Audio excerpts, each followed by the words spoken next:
Right, hello. Is it recording? Yep, sound a bit like GeoWizard there. So yeah, you join me here today in central Bedfordshire. I'm going to be taking a look at Houghton House. Now then, this is probably going to be my first ever video on this channel. And I picked this place because, well, one, it's very local to where I grew up. And two, I think it's bloody interesting. So shall we go and have a look? I've already said that, haven't I? Oh well, yeah, come on then.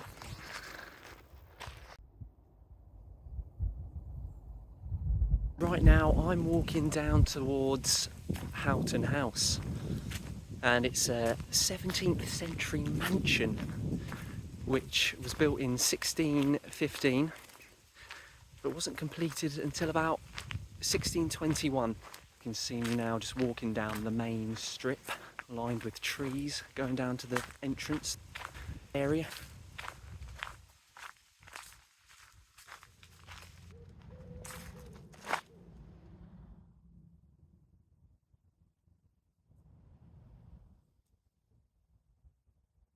After it was completed in around 1621, one of the very first guests to visit this house was the King himself, King James I, or King James VI of Scotland.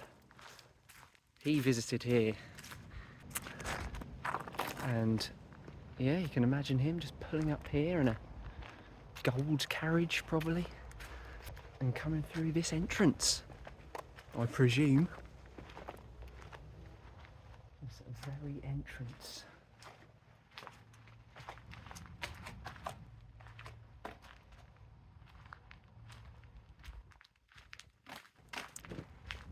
So it was King James I who granted this estate to Mary Herbert, Dowager Countess of Pembroke. I think that's right. Well, she ended up dying that same year in 1621 of smallpox. So imagine that. She's just spent 6 years constructing her dream mansion, and then she ends up dying just as it's completed. It's a bit of a bummer, isn't it? But yeah, that's what happened. And so then it reverts back to the king, and he grants it to the Bruce family, the famous Bruce family, and that's its second era. So it's only been standing 2 years, and it's already in its second era.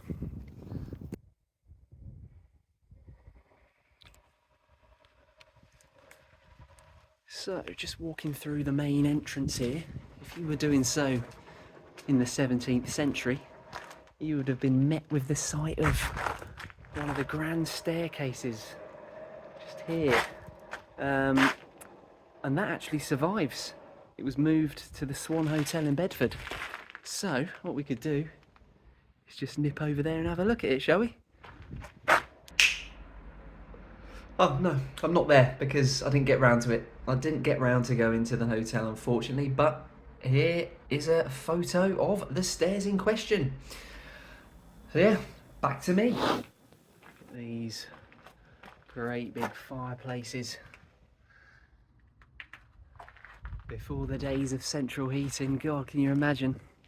All of these roaring on the go, keeping the house warm in the winter. And all these different rooms here that would have been used for all sorts back in the day. The guests would have been entertained in one of these rooms. I think the main hall was actually somewhere upstairs. I mean, look, some more fireplaces here. Once upon a time, someone would have been tending to a fire right here. And whoever did, they're long gone. But yeah, you come out here and you can kind of see why they built it here, because pretty impressive view over Bedfordshire. That's certainly something they would not have witnessed. God, can you imagine? There's a bloody big caterpillar thing going along there. I wonder how they would have reacted if they did indeed see that back then, back in the 17th and 18th century. So let's just have a look at this. Something that has always fascinated me about this house in particular, all these carvings that have been done over the years by visitors. For example, here we have 1866.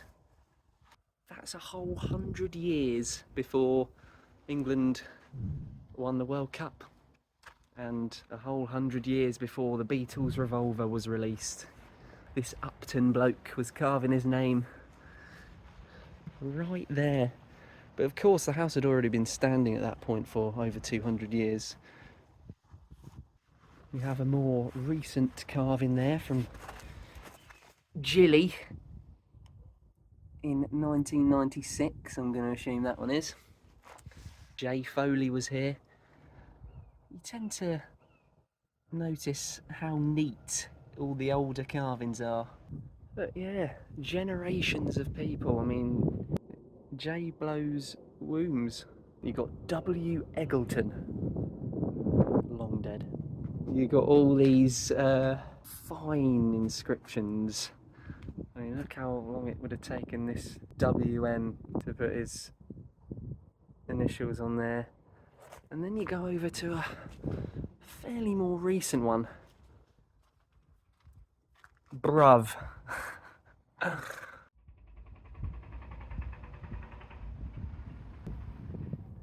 Now it's thought that famous Jacobean architect Inigo Jones could be responsible for designing this. I think there's probably a good chance it was him, although there are other contenders, but I'd like to think it was him who designed this. Also the famous book A Pilgrim's Progress, written by a local lad, John Bunyan, from Elstow, just over there. It's thought that this house inspired the House Beautiful in that book. Now, the very final owner of this house considered it a liability in the late 1700s and decided to strip all the furnishings out and sell them, and the roof, stripped the roof and sold everything. The house has been uninhabited ever since and was open to the elements for quite a few years. So it was a sad end to this house's reign on top of the hill. Yeah, as I say, this has been exposed to the elements for well over 200 years now. They do maintain it, because just today, I was here a bit earlier and there was a bloke doing some work here with a ladder. I don't know what he was doing, but he was doing some sort of preservation work right there. Something up there. Now, I did actually attempt to make this video back in January, I think. Here's a few clips that I managed to get that day. But I don't know, something a bit off that day. My heart just wasn't in it. I didn't do enough planning of the video and whatnot, and I don't know, I gave up, but you know, I'm back. Channel's created now, so that's Houghton House. So yeah, an abandoned 17th century mansion, slap bang in the middle of Bedfordshire. Come and check it out. I mean, it's free entry, as long as you get here between, I think, 8 in the morning and 6 in the evening, I think it is. The gate's open and you just come down here and have a look. Fascinating to think what it would have been like in its heyday. Interesting place in Bedfordshire that you should all go and have a look at for yourselves if you're interested in this sort of thing. Even if you're not, I'm sure you'll find it just as impressive.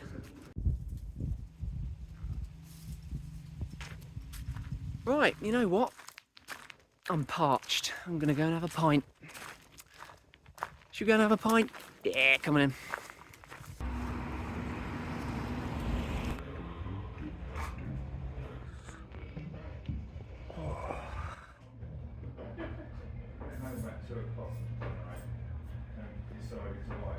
Cheers. Other than, I mean, yeah,